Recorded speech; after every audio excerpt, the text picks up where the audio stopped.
Hello again everyone, and welcome to my next video. If you are new to the channel, let me take this opportunity to welcome you and encourage you to join our growing list of subscribers. Basically, what I do here is uncover rabbinic corruption, confront fake aguna abuse allegations, and educate the public on authentic Torah laws relating to marriage and divorce. In this video, I will be discussing the passage of a bill in Israel allowing for reform conversions, the passing of a law in England that considers get refusal as a crime punishable of up to 5 years in prison, and how the International Criminal Court opened up an investigation into Israeli war crimes. If you like this content, please subscribe and give a thumbs up to this video. I will begin with the law in Israel sanctioning reform conversions and the other one in England treating get refusers as criminals. This kind of legislation signifies a new level of government intrusion into religious law. Have you ever heard of a government interfering with Muslim Sharia law?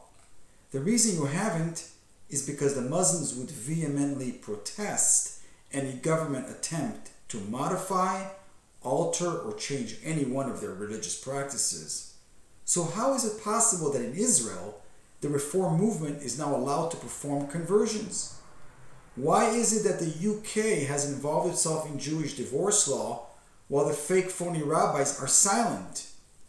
The answer is that our leaders, the fake rabbis, have not only stood by while all of this happened, but they have in fact actively brought about the situation. During the course of this video, I will explain how this is so. And then came the International Criminal Court story. The ICC is seeking to bring up charges against Israel for war crimes committed during the Gaza invasions. Israel's response to the ICC was that you have no jurisdiction over us, and how dare you stick your noses into our affairs. In this way, they seek to resist the investigation, but my response to the Israeli government bureaucrats is, wake up and face your own hypocrisy. You see, Hashem is sending you a messenger who's only mirroring your very own actions. The state of Israel itself wrongly takes jurisdiction over foreign citizens, regarding whom they have no justification at all to do this. Israel has detained hundreds of foreign citizens over matters of divorce that are already being handled by their own respective bezdins in their home countries. But that doesn't stop the Israeli rabbinate, which is an arm of the Israeli government and known as the Rabbanut, to overextend their power and impose sanctions on others who are merely visiting the country. They did this to me as well by preventing the burial of my mother, Allah Shalom, until I would issue a second get. And since I had been targeted by them directly, I have a right to respond to them directly. My response to them is, look at yourselves in the mirror and stop telling the ICC that they have no jurisdiction over you when you are guilty of the same overreach. Perhaps Israel should do some introspection into their behavior before lecturing others. Although we know from the Tanakh that Nebuchadnezzar destroyed the Holy Temple, our sages tell us that this was only a mirage. It appears as if he did it, but in reality, he was empowered by Hashem to fulfill this task, and that is the reason why he was successful. In the same vein, these governmental decrees are just a way for Hashem to show us that if we attempt to reform the Torah laws to fit our own agenda, then he will arrange for governments to also reform their laws against us.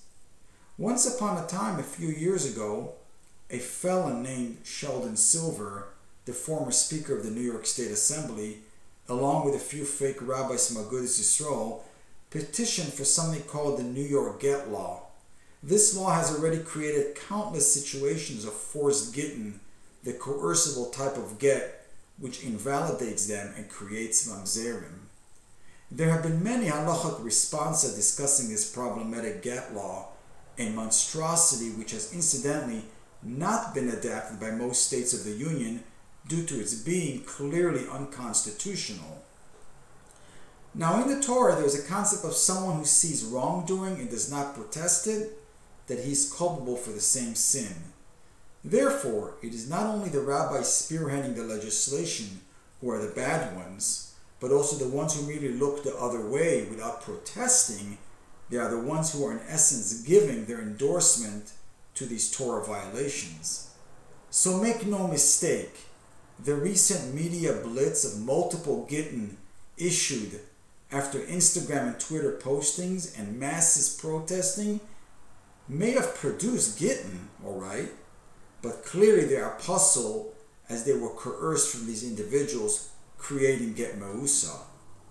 A case in point, which I have raised in previous videos, is the fact that when Mendel Epstein was kidnapping and torturing men to extract gittin, the Rabbinical Council of America and the Rabbinical Council of California, the RCA and RCC, remained silent in the face of these acts and allowed the women to remarry with those defective gittin of his.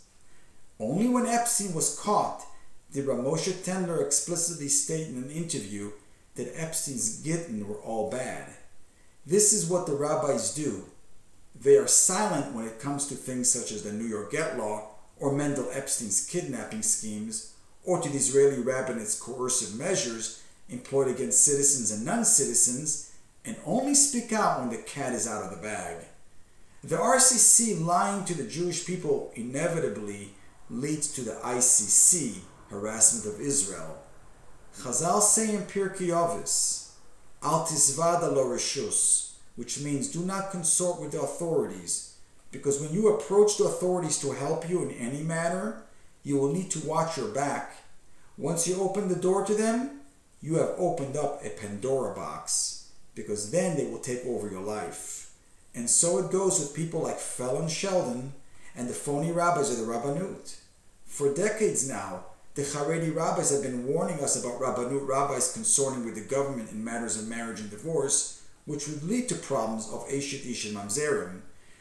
Their cooperation with the secular Israeli government has now empowered that body to interfere directly into religious matters by granting the reform movement permission to do conversions.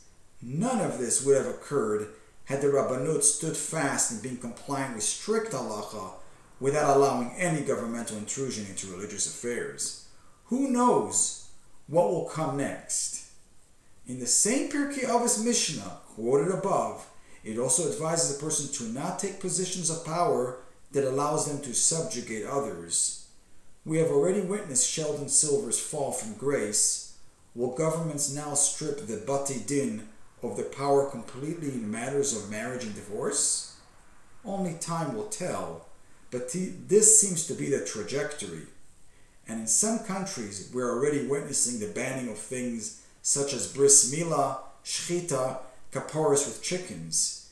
It is only a matter of time before similar anti-religion court orders spring up everywhere.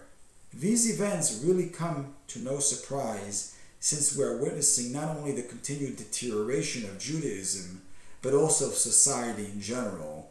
So I say to you, don't blame these governments for infringing on our halachic rights, but rather place the blame squarely on our corrupt leaders who openly lobbied the authorities to pass legislation where it benefited them, such as with the get laws of New York and England.